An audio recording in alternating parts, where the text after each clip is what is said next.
Hey breadwinners and dreamers, welcome to day 271 of 2025. Today is Sunday and I'll bring you with me to attend a Filipino Mass.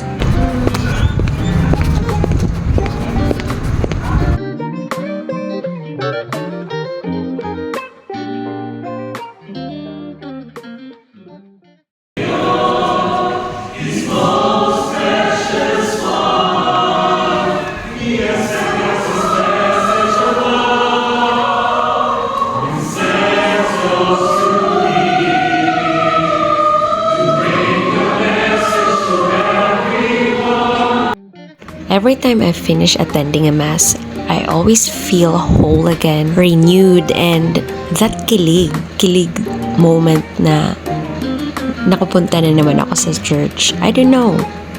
Ako lang ba yun? Because lately, ito na talaga yung mga nagpapahappy sa akin. And this yogurt siya, nalalagyan mo lang ng toppings, pipili ka, susukatin nila by weighing it kung magkano yung babayaran mo.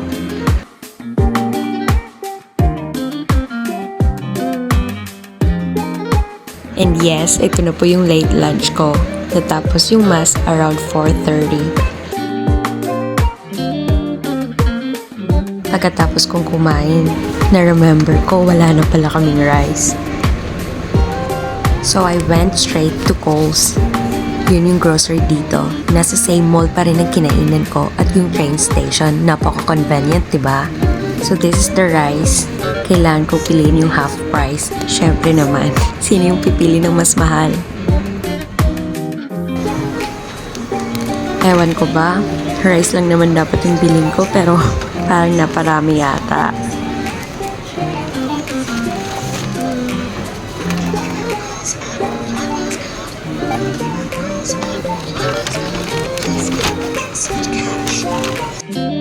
Yan na, umabot tuloy sa $107.31.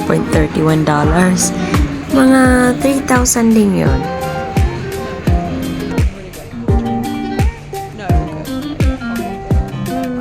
Medyo mabigat yung dala ko kaya nag-decide na rin akong mag-take ng Uber.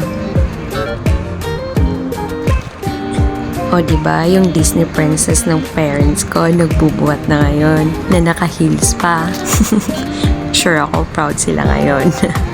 So I think this is it. I'll see you in my next mini vlog and salamat ng pagkita!